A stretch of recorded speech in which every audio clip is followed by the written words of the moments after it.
Kali ini kita akan menayangkan tentang podcast Saksi, Suara Aksi dan Advokasi. Mungkin sudah lama ditunggu oleh para saksi, karena memang LBH Yogyakarta sudah melakukan beberapa kegiatan-kegiatan yang memberikan bantuan terhadap beberapa masyarakat sipil.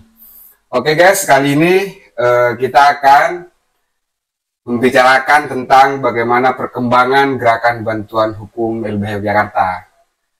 Di sini saya telah menghadirkan Danang Kurnia. Guys, inilah orangnya. Dia sebagai wakil direktur LBH Yogyakarta. Ya. Ketemu lagi ya. Ketemu lagi, siap.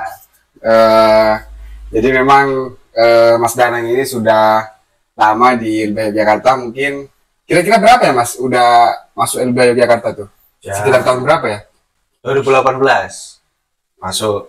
2018 kalau bahu, 2018 juga daftar APBH, Asisten Pengabdi Bantuan Hukum. Berarti kalau 2018 kira-kira udah berapa tahun? Sekitar 5 tahun lah ya? 5 tahun lebih lah, menuju 6 lah. 5 tahun di tahun. Wah, berarti udah malang melintang ini ya. Wah, di dalam dunia gerakan bantuan hukum. Masih banyak lebih ya. Gitu. Aku ingin bertanya mengenai tentang kira-kira sampai saat ini di mana sih, sampai mana perkembangan gerakan bantuan hukum LBH Yogyakarta gitu? Ya, sebenarnya dari mana kayak gitu ya. Terus sampai kapan kayak gitu ya. Kalau kita ngomongin soal LBH Yogyakarta kan udah lama ya.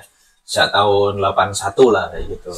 Dan ini kan juga nginduk ke YLBHI. 1981 itu tahun berdirinya Mas ya? Tahun berdirinya. Tahun berdiri ya. LBH Yogyakarta ya. LBH Yogyakarta. YLBHI. Beda lagi kalau YLBHI.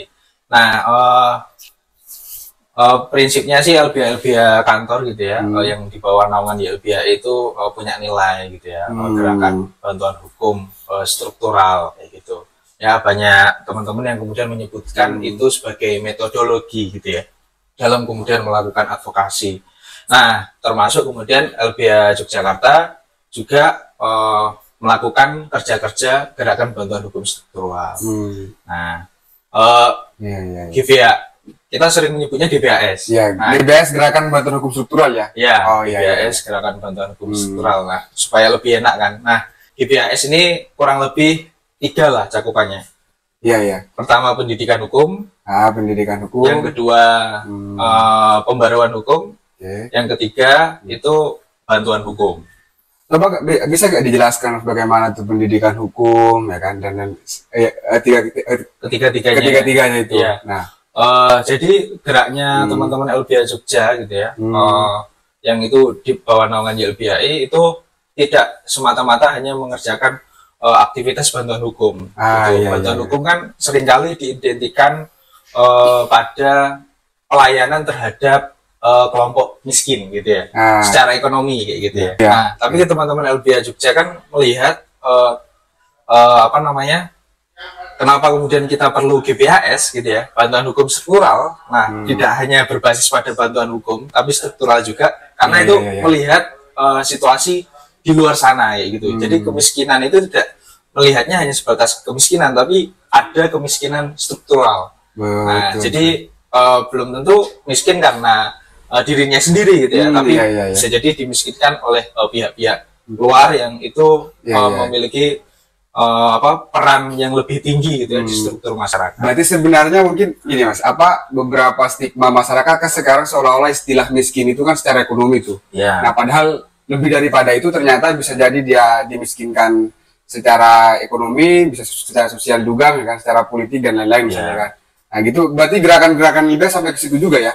Gerakan LBH sampai seperti itu juga. Jadi makanya kemudian tidak terbatas pada bantuan hukum gitu, tetapi kita juga melakukan pendidikan hukum, termasuk kemudian mendorong pembaruan hukum gitu. Jadi ketiga hal itu kemudian semuanya saling berkaitan gitu.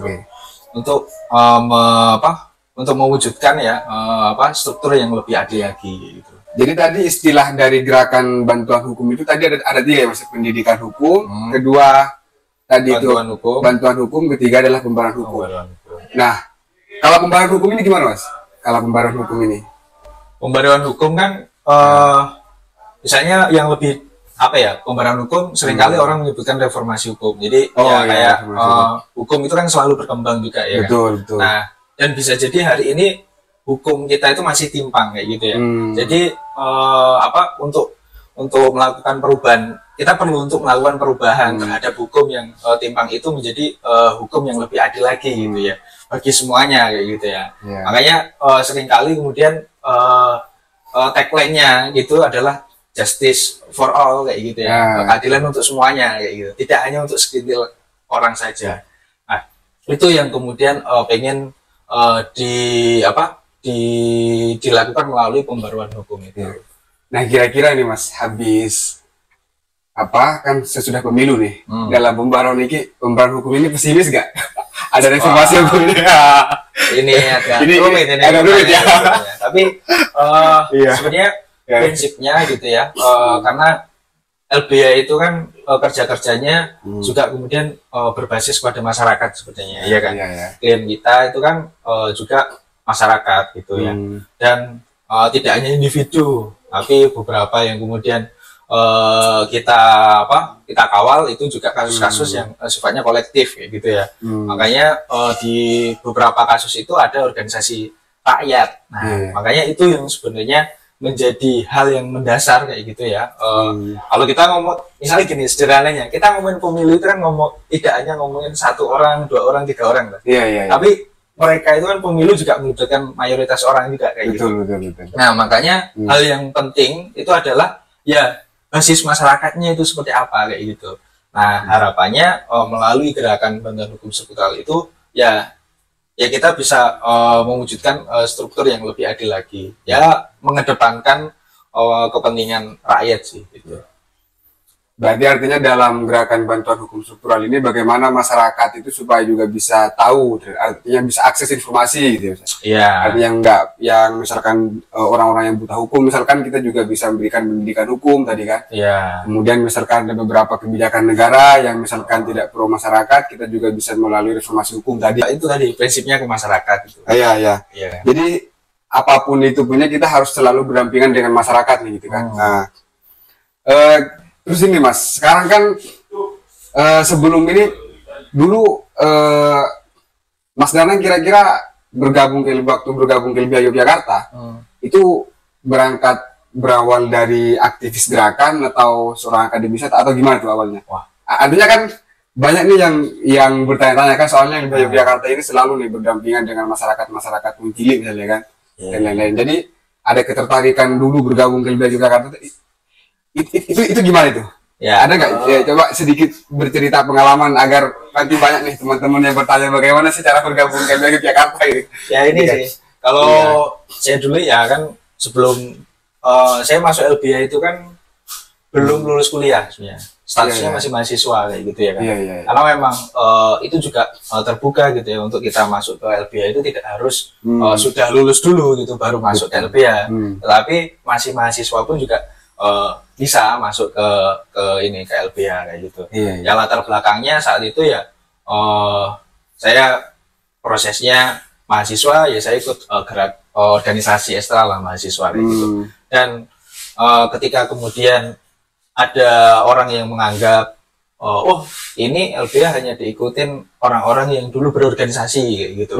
Yang itu organisasinya entah dianggap organisasi gerakan kayak gitu atau organisasi kampus, internal kampus kayak gitu ya. Nah, sebenarnya luas banget kayak gitu.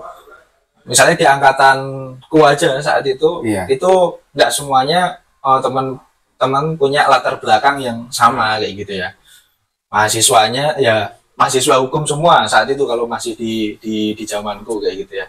Tapi tidak semuanya itu ya berorganisasi mahasiswa kayak gitu. Selama dia punya komitmen gitu ya, punya keinginan untuk kemudian memperjuangkan hak asasi manusia dan demokrasi, ya itu menjadi catatan penting gitu ya.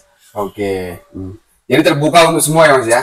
Terbuka untuk semua. Tapi yang paling penting ya dia perspektifnya agak ada asasi manusianya gitu ya. Jadi agar satu perspektif dengan kita gitu kan. Nah, tapi ada syarat kuncinya. Nah, gimana tuh Mas? Kalau bau dulu. Oh iya. Nah, ini nih juga. Nah, sebelum situ coba ini jelaskan dulu tuh gimana apa tadi tuh ada kalabau kan. Kalabau itu kalau nggak salah ini ya karya latihan bantuan hukum. Jadi, nah kemarin kan ada tuh yang bertanya gimana kalau tiba-tiba misalkan ada yang semester 6 kalau mahasiswa kan 7 tidak ikut kalabau misalkan. Nah, atau coba dulu di jenjang-jenjang apa beberapa tahap pengkaderan gitu kan. Agar sampai bisa menjadi anggota LBH itu gimana tuh? Tadi disentil harus kalabau dulu dan seperti apa misalkan selanjutnya gimana tuh? Ya. Jadi LBH itu kan lembaga ya organisasi bantuan hukum yang dia juga bergerak kemudian melakukan advokasi gitu. Tapi secara internal LBH itu punya peran penting sepertinya kayak gitu. Nah, eksternal kita advokasi gitu, tapi di internal kita itu adalah kita lembaga kaderisasi. Nah, jadi tiap orang itu ya punya tanggung jawab gitu ya untuk kemudian melakukan kaderisasi itu. Ya utamanya biasanya level pimpinan kayak gitu ya. Tapi antar generasi itu kan juga kemudian melakukan kaderisasi yang gunanya juga nggak lepas dari proses regenerasi. Nah, untuk proses kaderisasi itu dilalui beberapa aspek yang kemudian mendukungnya atau kegiatan yang kemudian mendukungnya.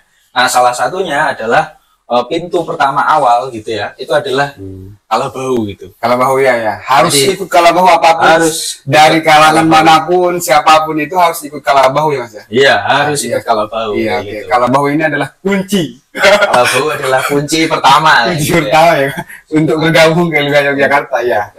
Lagi ada kira-kira kok saking pentingnya kalabau itu ada apa sih Mas di kalabau itu gitu kan? Ya LBH Jogja itu kan punya nilai gitu ya. Ya YLBHI, LBH kantor lain itu kan punya nilai dan prinsip sendiri kayak gitu ya untuk kemudian menjalankan gerakan bantuan hukum struktural kayak gitu ya. Nah, makanya nilai yang pertama dibangun itu prosesnya itu bisa dilalui melalui kalabau kayak gitu. Nah, jadi kalabau itu juga penting gitu ya untuk kemudian proses teman-teman semuanya yang belum masuk di LBH itu mengenal LBH. Seperti apakah LBH, kerja-kerjanya seperti apa, termasuk kemudian nilai-nilai yang kemudian dianut LBH itu seperti apa. Nah, itu juga ada di kalabau. Itu. Jadi materi-materi kalabau itu sangat penting juga ya kira-kira. Sangat penting gitu. Nah, kalau boleh tahu coba dibocorin sedikit kira-kira Mas, materi-materi kalabau itu apa aja biasa tuh yang apa artinya yang saking pentingnya tuh kalabau itu tuh. Ya, salah satunya membahas bantuan hukum struktural itu tadi. Oh iya. Ya, bantuan hukum struktural. Bantuan hukum struktural, kemiskinan struktural, kayak gitu ya. Iya. Terus yang ngomongin soal negara hukum, demokrasi dan lain-lainnya ya lah, kayak gitu. Artinya sebagai mata kuliah lah ya Mas. Karena bisa jadi tuh orang-orang yang tidak mempunyai latar belakang mahasiswa hukum misalnya kan, jadi agak ini kan, jadi harus menempuh dan ikut kalabau itu tadi kan. Nah, jadi di situ nanti akan mengetahui itu bagaimana bantuan hukum struktural itu, kemiskinan struktural dan lain-lain kan di situ. Makanya harus ikut kalabau gitu ya Mas. Nah, untuk jadi menjalankan lebih detailnya lagi, operasionalisasinya seperti apa. Nah, makanya perlu bergabung di LBH Yogyakarta. Nah, ini yang teman-teman kemarin sudah pada ikut kalabau gitu ya, baik angkatan 2023 atau tahun-tahun sebelumnya, kayak itu yang penting udah ikut kalabau ya. Silakan juga nanti kalau sudah ada pembukaan bisa bergabung lagi. Berarti ini Mas, berarti nggak di batasan misalkan nih ada yang pernah ikut kalabau 2019 misalnya kan. Sekarang kan 2024. Tiba-tiba 2024 ini pengen bergabung ya. Boleh nggak itu Mas? Boleh. Boleh ya. Jadi nggak ada batasan. Artinya dia pernah ikut kalabau tahun berapa nggak apa-apa gitu ya? Nggak apa-apa. Jadi dulu di angkatan saya itu nggak semuanya kalabaunya angkatan saya, tapi malah 2 tahun sebelumnya, 2 periode sebelumnya itu dia udah sempat ikut kalabau tapi nggak langsung masuk LBH. Oh iya. Nah, baru mendaftar pas bareng sama saya kayak gitu saat itu. Berarti nah ini Mas, setelah ikut kalabau kira-kira apa tuh tahap-tahapnya lagi? Misalkan sudah kalabau nih, terus mungkin buka ini ya, buka oprek ya. Nah, kira-kira untuk tahun ini kapan dibukanya, Mas? Wah, itu soalnya udah banyak nih yang bertanya. Segera lah ya. Segera ya. Yang pasti dalam waktu dekat-dekat inilah gitu. Pastinya ada oprek, terus ada prosedur kayak gitu. Basisnya banyak lah. Bisa jadi basis kebutuhan di internal LBH kayak gitu ya kan. Terus kemudian juga pasti mempertimbangkan proses teman-teman yang sudah ikut Kalabaus selama ini, orang-orang yang kemudian daftar ke oprek itu juga. Nah, itu juga akan jadi pertimbangan. Ya, banyak hal itulah pertimbangannya. Gitu. Terus gini, Mas, apa pentingnya gerakan oprek itu dengan gerakan bantuan hukum itu? Ini sebenarnya nggak lepas sama proses kaderisasi ya. Jadi bantuan hukum struktural gitu ya, kerja-kerja LBH itu kan tidak, misalnya kasus gitu ya. Kasus itu nggak bisa jadi itu bertahun-tahun gitu. Nah, karena kasus itu bisa jadi berkembang gitu ya. Problem strukturalnya di sana itu bisa jadi berkembang, atau malah karena untuk mengatasi problem yang struktural itu tadi agak cukup rumit dan memang butuh waktu panjang kayak gitu ya.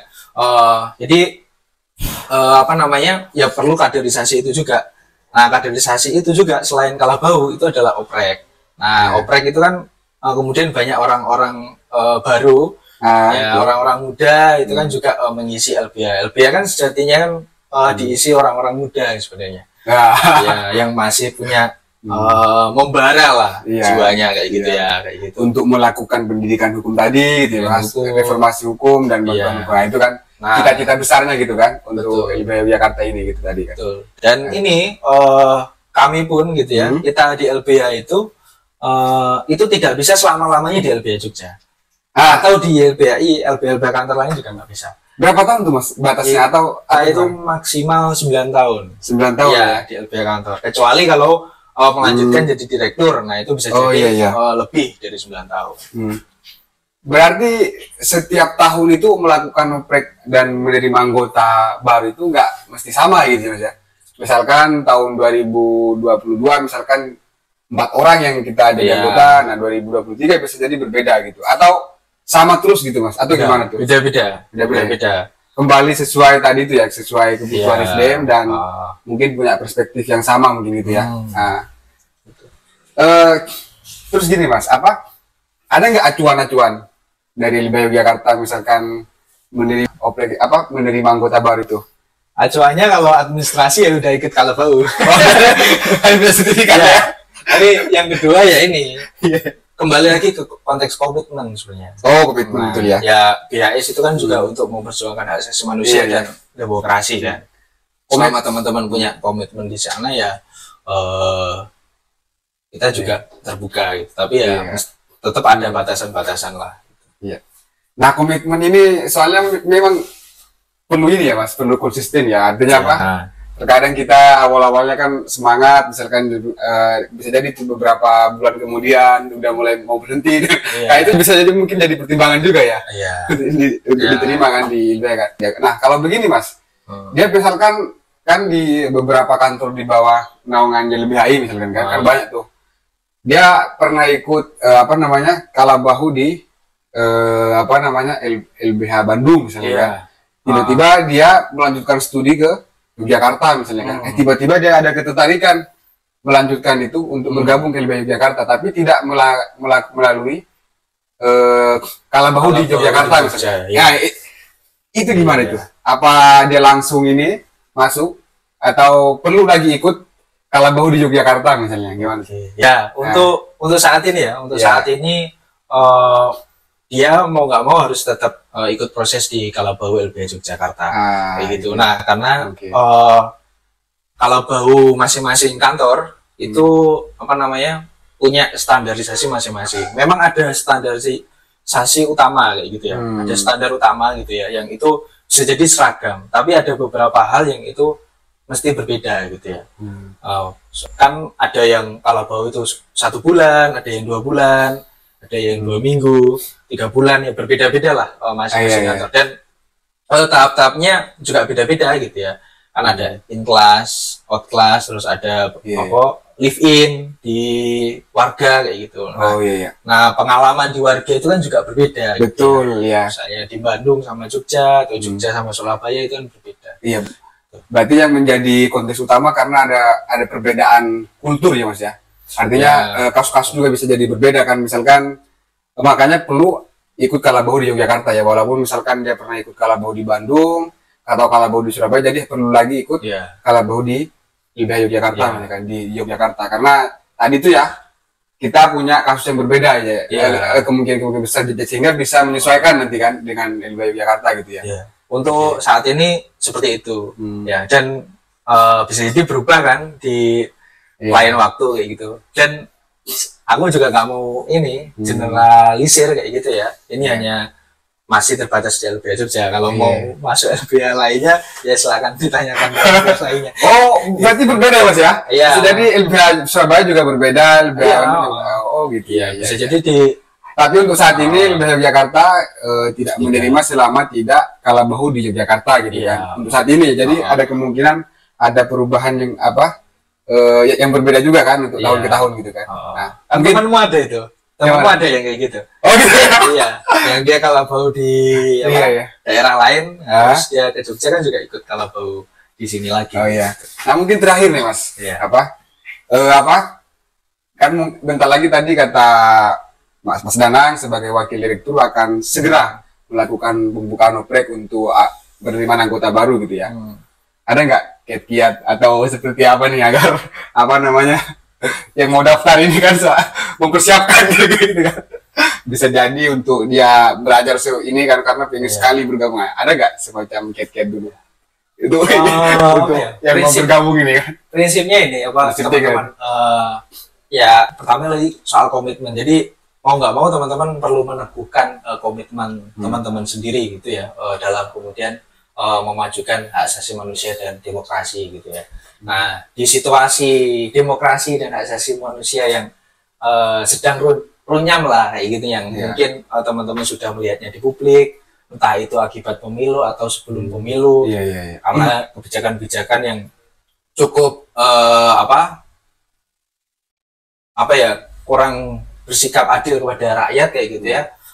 Makanya kita sepertinya perlu membangun gerakan semakin masif lagi gitu, sehingga teman-teman kami itu sangat juga perlu gitu ya, kita bareng-bareng untuk melakukan kerja-kerja GPHS itu tadi, gerakan bantuan hukum struktural itu sih. Oke, baik Mas, mungkin kayaknya cukup menarik dari udah berapa menit nih? Kita udah lama kayaknya. Iya.